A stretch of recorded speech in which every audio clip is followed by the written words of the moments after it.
2018년 제3회 시행했던 지적기사 우리 세 번째 과목은 토지정보체계론에 대한 내용이 되겠습니다.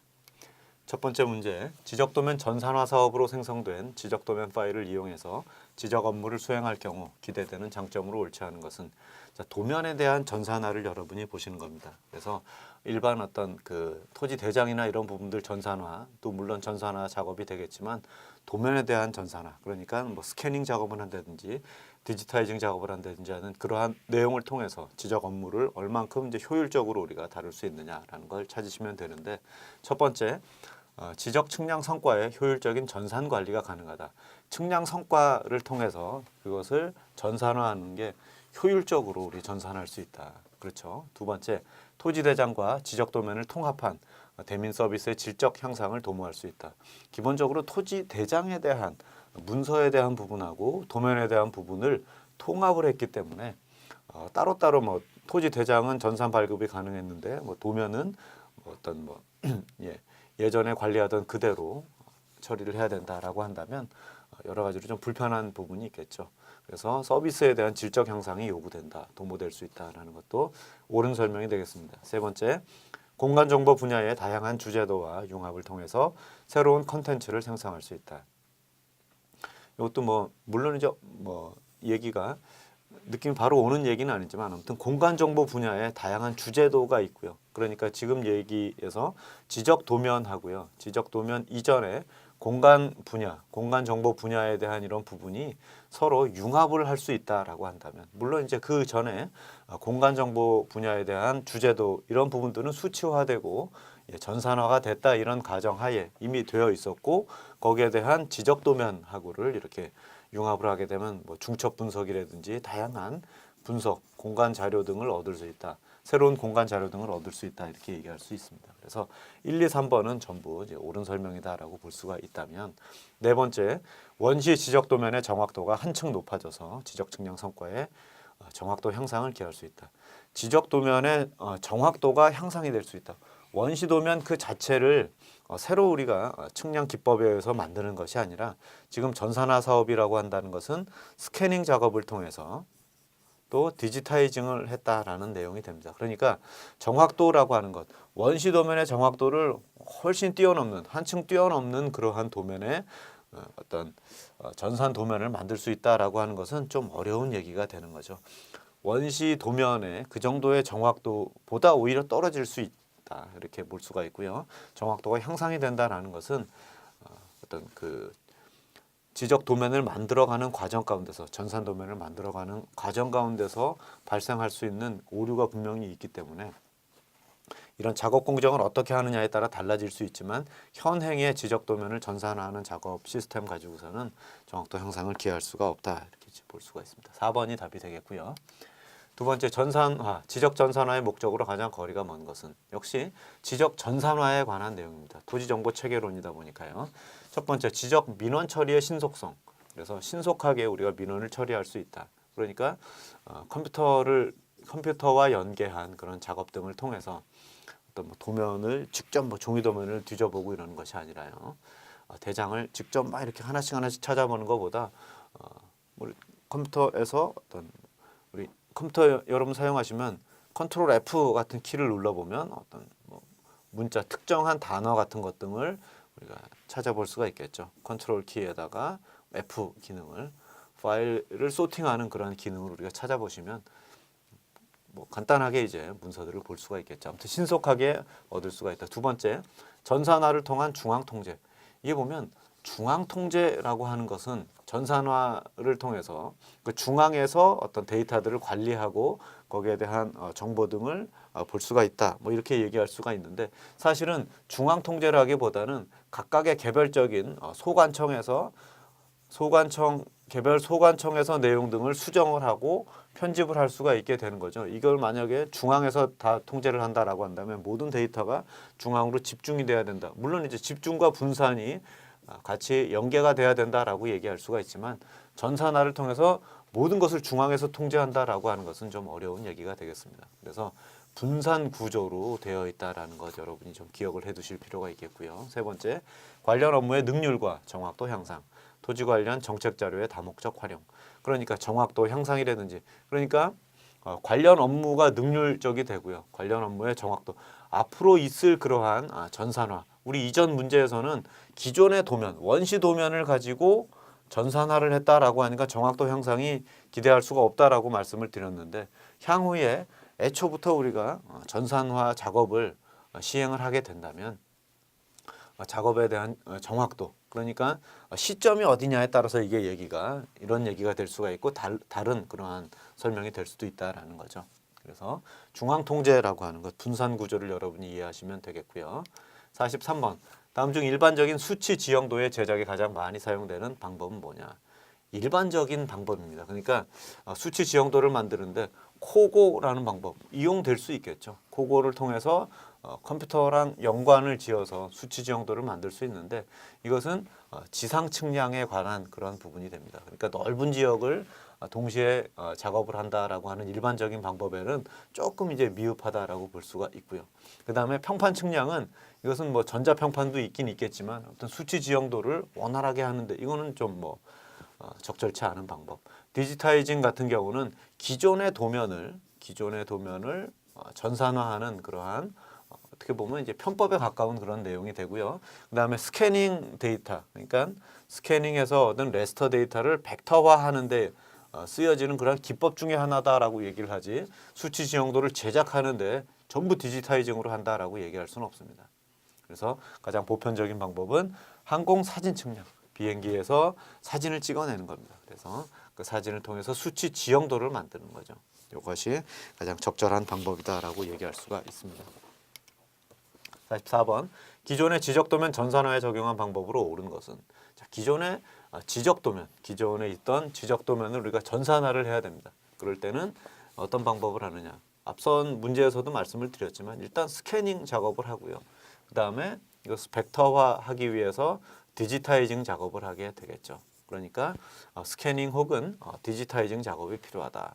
여기서는 디지타이징이라는 방법을 서술했으니까요.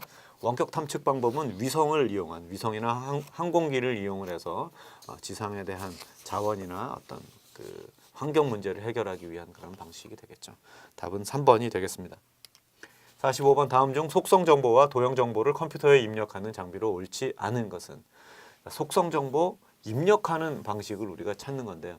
스캐닝, 레스터 데이터를 만든다라고 말씀을 드렸고 디지타이징, 벡터 데이터를 만든다고 말씀을 드렸습니다. 자, 키보드, 이건 문서를 입력하는 그러한 장비가 되겠죠. 키보드를 통해서, 마우스를 통해서. 플로터는 뭡니까? 이거는 출력 장비가 되죠.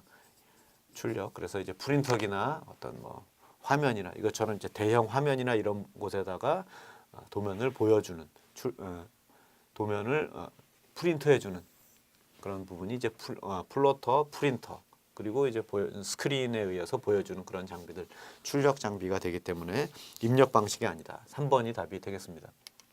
46번 표준 데이터베이스 지리어인 SQL의 데이터 정의어 DDL이라고 하죠. 그래서 데피니션 랭귀지를 얘기하는데 해당하지 않는 것은 무엇이냐. 그래서 여기 보면 드롭이라든지 그건 얼터라든지 크리에이트라고 하는 것들은 우리가 생성하고 혹은 변경하고 삭제하고 하는 그런 부분 DDL 정의어로 우리가 쓸 수가 있습니다. 테이블을 생성한다든지 하는 그러한 정의어로 분명히 쓸 수가 있는데 grant라고 하는 건 뭐냐 하면 제어어로 우리가 볼 수가 있죠. DCL로 볼 수가 있습니다. 데이터 컨트롤 랭귀지 그래서 권한을 부여했다. grant가 되고요. 또 권한을 또 박탈시켰다. 삭제시켰다 그러면 revoke 이런 게 되겠죠. DCL에서 우리가 주로 볼 수 있었던 그러한 언어 정의어로 보면 이제 grant라든지 혹은 revoke 같은 것들을 이제 DCL로 볼 수가 있고요. 정의어에서는 drop이나 alter, create 그밖에 rename, truncate 테이블을 잘라낸다든지 변경한다든지 하는 그러한 부분들은 정의어로 볼 수가 있습니다. 자, 그 다음에 47번 PBLIS와 NGIS의 연계로 인한 장점으로 가장 거리가 먼 것은 첫 번째, 토지 관련 정보의 원활한 교류, 공동 활용. 분산해서 또 이제 다양한 곳에서 활용할 수 있다. 공동으로 활용할 수 있다라고 하는 것 장점으로 볼 수가 있죠. 두 번째, 토지의 효율적인 이용 증진과 체계적 국토 개발. 그러니까 효율적으로 토지를 활용하겠다. 이용하겠다라는 것, 그 다음에 이제 국토 개발에 대한 부분도 이제 체계적으로 할 수 있다라는 것. NGIS에서 그 다음에 토지의 이용은 PBLIS에서 이렇게 이제 연관 지어서 우리가 생각할 수가 있죠. 세 번째, 유사한 정보 시스템의 개발로 인한 중복 투자를 방지한다. 그래서 NGIS를 통해서 뭐 다양한 뭐 GIS가 처음에 1990년대 중반에 대두가 됐을 때 여러 GIS 업체가 난립을 했었죠. 근데 거의 뭐 한 95%에서 99%가 그 당시에 뭐 초기에 반짝하다가 다 사라졌습니다. 남은 그런 시스템이 별로 없어요. 자, 그래서 중복 투자 방지한다는 것도 굉장히 국가적인 어떤 차원에서 보면 의미가 있는 일이다라고 얘기할 수가 있고요. 네 번째, 지적 측량과 일반 측량의 통합 업무에 따른 효율성 증대. 그래서 NGIS하고 이제 PBLIS가 업무를 우리가 통합을 한다라고 하는 것은 조금 의미가 좀 다른 얘기가 되겠죠. 그러니까 활용적인 차원에서 보면은 뭐 우리가 그럴 수 있다라고 얘기하겠지만 업무를 통합해서 야 너희들이 해야 될 일을 우리가 해야 돼. 그러니까 너희들 했던 일을 뭐 어떻게 보면 이제 밥그릇을 뺏는 그러한 개념의 그 내용으로 보기 때문에 그래서 이제 효율성을 증대한다라는 것도 뭐 크게 뭐 다르다라고 얘기할 수는 없겠지만 업무 통합적인 그런 차원에서 보면 이게 서로 좀 뉘앙스가 달라지는 그런 부분이 되는 겁니다. 그래서 NGIS는 어떻게 보면 일반 측량으로 PBLIS는 지적 측량으로 봐서 이게 통합이 된다라는 것처럼 해석도 할 수가 있는데 사실은 이 내용은 옳지 않은 내용으로 여러분이 보시면 되겠습니다. 그 통합이 또 이루어져서도 안 되겠고요. 자, 48번. 일반적으로 많이 나타나는 디지타이징 오류에 대한 설명으로 옳지 않은 것. 라벨 오류. 그러니까 라벨이라는 게 어떤 뭐 제목이나 그 설명하는 그러한 것들을 이제 붙여주는 거죠. 폴리곤에 라벨이 없거나 잘못된 라벨이 붙는 경우. 그러니까 라벨이라는 게 뭐 필지에 대한 정보다. 그러니까 이제 지번이 붙었다. 그럼 지번이 엉뚱한 지번이 붙어 있거나 이러면은 거기 도형 자료하고 공간 자료와 속성 자료가 서로 일치하지 않는 그러한 오류를 우리는 라벨 오류라고 얘기를 하는 거고요. 선의 중복, 입력 내용이 복잡한 경우 같은 선이 두 번씩 입력되는 오류. 자, 이런 것들이 지금 어떻게 연결이 됩니까? 같은 선이 두 번이 연결이 되면 좋지만 그게 이렇게 같은 경계를 이루어야 된다라고 했는데 경계가 아니라 이렇게 틈이 만들어졌다. 어떤 의도치 않은 새로운 폴리곤이 만들어졌다라고 하면 그것을 우리는 슬리버 폴리곤이다라고 얘기를 하는 거죠. 설명해 보면 폴리곤의 시점과 끝점이 떨어져 있거나 시점 끝점이 벗어나는 것, 떨어져 있거나 벗어나는 것 이런 것들은 우리가 폴리곤이다, 슬리버 폴리곤이라고 얘기하지 않고요. 폴리곤 말씀드린 대로 이렇게 이제 틈이 발생하는 그런 경우를 얘기하니까 4번이 잘못된 설명이 되겠습니다. 언더슈트나 오버슈트는 두 선이 목표 지점에 못 미치거나 그럼 언더슈트고요. 벗어나는 경우 오버슈트 이렇게 되겠죠. 그래서 4번이 답이 되겠습니다. 49번 데이터베이스 언어 중에 데이터베이스 관리자의 응용 프로그래머가 데이터베이스의 논리적 구조를 정의하기 위해서 만든 언어는 뭐냐. 자, 그래서 여기 보면 정의라는 말이 있습니다. 앞에서도 우리 DDL을 물었었죠. DDL의 테이블을 어떻게 정의할 거냐라고 하는 그런 부분들을 뭐 alter라든지 create라든지 이런 용어로 우리가 다뤘었는데 데이터베이스의 논리적 구조를 정의하기 위한 언어는 DDL이 되겠죠. 데이터 정의 언어. 제어어는 컨트롤, 조작어는 manipulation. 그래서 이제 DML 그렇게 얘기하고 있고요. 위상은 뭐 전혀 엉뚱한 얘기가 되는 거죠. 위상은 위치의 관계들을 표시하는 벡터의 중요한 성질로 볼 수가 있는 겁니다. 50번 논리적 데이터 모델에 대한 설명으로 옳지 않은 것은 자, 네트워크형. 그래서 네트워크형. 일반적으로 네트워크라고 하는 게 어떤 네트워크 그 망 구조 형태로 돼 있다라는 걸로 볼 수 있는 거죠. 그러니까 어떤 도로가 그 거대한 사각형 망으로 이렇게 쭉 연결이 되는 것처럼 네트워크 모델 같으면은 데이터베이스를 그래프 구조로 표현한다. 데이터베이스를 그래프의 형태로. 그러니까 이제 어떤 그래프라는 말이 좀 사실 말이 되지는 어감이 좀 좋지는 않은데요. 뭐 그래프 그러니까 어떤 도형으로 이 도형이 어떻게 연결이 되어 있는 것처럼 그래프처럼 뭐 보일 수도 있는 거죠. 그래프로 연결이 됐다라는 것도 좀 저는 깨름직하지만 아무튼 적절한 것처럼 이제 또 볼 수 있다. 두 번째 관계형 모델이다라고 하는 것은 테이블과 테이블이 어떠한 여하한 관계 앞에서 우리 SQL 같은 SQL 언어처럼 이렇게 구조와 지리 언어처럼 지리할 수 있도록 테이블의 집합으로 연결되어 있는 그러한 표현이 관계형 모델이 된다. 그렇죠? 릴레이셔널 모델이고요. 계층형 같은 경우는 하이어레키컬, 그래서 데이터베이스를 계층적 그래프 구조로 표현한다. 자, 계층적으로 표현하는 건 맞는데 그래프의 형태로 표현한다. 계층적으로, 그러니까 그래프의 구조로 표현하는 건 사실은 아니죠. 그래서 테이블과 테이블이 1대1로 연결이 되든가 1대2로 연결이 되든가 뭐 이런 식으로 아무튼 연결이 될 수 있도록 잡아주는 거지. 그걸 위에서 네트워크처럼 어떤 그래프 구조로 막 이렇게 꼬불꼬불 가도록 그렇게 만들어지는 건 아니다라고 얘기할 수 있기 때문에 3번은 완전하게 잘못된 설명이다라고 볼 수가 있습니다. 네 번째, 객체 지향형 모델은 데이터베이스를 객체 상속 구조로 표현한다. 그래서 객체를 기준으로 해서 객체와 유사한 그런 어떠한 관계로 이제 연결이 되어 있느냐라는 것들을 보여주기 때문에, 그래서 지금 보면 이제 논리적 데이터베이스 모델을 이런 식으로 이제 묻는 경우보다는 뭐 SQL을 묻는다든지 혹은 뭐 객체 지향형 모델을 하나를 딱 설명을 해놓고 다음 뭐 모델이 어떤 거냐 뭐 이런 식의 유형의 문제들이 많이 나왔었는데 좀 새로운 유형의 문제로 여러분이 좀 기억을 해두시면 되겠습니다. 51번, 다음 중 우리나라의 메타데이터에 대한 설명을 옳지 않은 것. 메타데이터는 데이터 사전 DBMS로 구성이 된다.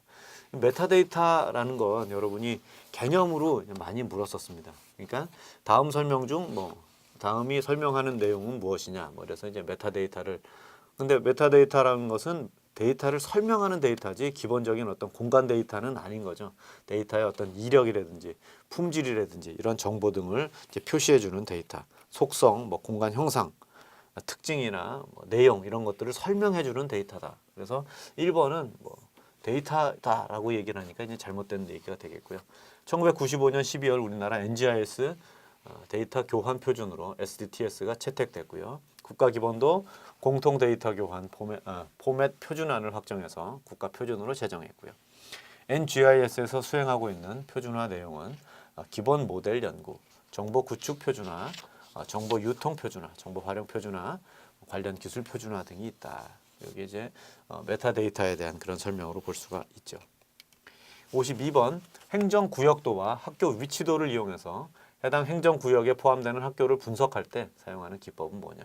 그러니까 도면과 도면이 서로 연관이 지어져 있어야 돼. 구역을 표시하는 도면하고 학교가 지금 어디 있느냐라고. 그러니까 어떤 행정구역 안에 뭐 초등학교가 뭐 너무 과밀하게 들어가 있다든지 고등학교는 없다든지 이런 것들을 서로 중첩을 해서 비교를 해보면, 그러니까 학교 위치도를 표시한 학교에 위치하고요. 학교에 위치하고 지금 구역에 대한 표시를 이렇게 쭉 해보시면 학교가 있거나 없거나라는 것들을 이제 비교해서 볼 수가 있다. 중첩 분석이 되는 거죠. 그다음에 53번, 도형 정보와 속성 정보의 통합 공간 분석 기법 중에 연결성 분석과 가장 거리가 먼 것은, 연결이라고 하는 것 보면 관망으로 네트워크로 연결이 될 수가 있고요. 가까운가 먼가라는 그러한 형태로 구분할 수가 있고요. 연속되어졌느냐, 그렇죠? 연속성이 있느냐라고 하는 것, 이런 것 등은 우리가 지금 연결성과 조금이라도 이제 관련이 있다라고 볼 수가 있는데, 분류라는 건 뭐냐 하면 어떤 지금 원격 탐사 자료 같은 것 등을 우리가 감독 분류라든지 무감독 분류 이런 형태로 우리가 구분을 하는 겁니다. 무감독 분류 같은 경우는 분류할 수 있는 테이블이 없이 그냥 그 보여지는 영상 그 자체를 가지고 영상의 동질성을 서로 이제 분류를 하는 것. 그게 이제 무감독 분류가 된다라고 한다면, 감독 분류 같은 경우는 명확한 뭐 보고서 같은 기준이 있죠. 레포트 같은 기준이 있어서 그 기준에 의해서 데이터를 소팅해주는 그런 작업, 분류해주는 작업이 감독 분류가 됩니다. 그래서 감독 분류 기법이나 무감독 분류 기법 같은 것, 지금 공간 정보, 도형 정보와 속성 정보의 어떤 분석 기법 중에 연결성을 이렇게 구분짓는 것, 이런 거와는 조금 관련이 없는 내용이 분류의 내용이 되겠습니다. 54번, 지적도면 전산화 작업 과정에서 처리하지 않는 작업은 신축을 보정하고요. 또 벡터라이징을 하고요. 또 지적도 스캐닝 작업, 스캐닝을 하고 또 벡터라이징을 하고 신축을 이제 보정해주는 작업은 필요하지만, 구조화 편집이다라고 하는 건 뭐냐 하면 어떤 지적 도면에서의 내용이 아니라 어떤 지형도를 우리가 얘기를 할 때 지형도에서 어떤 지형도에 표시되는 건물이라든지 혹은 다양한 이런 레이어 등이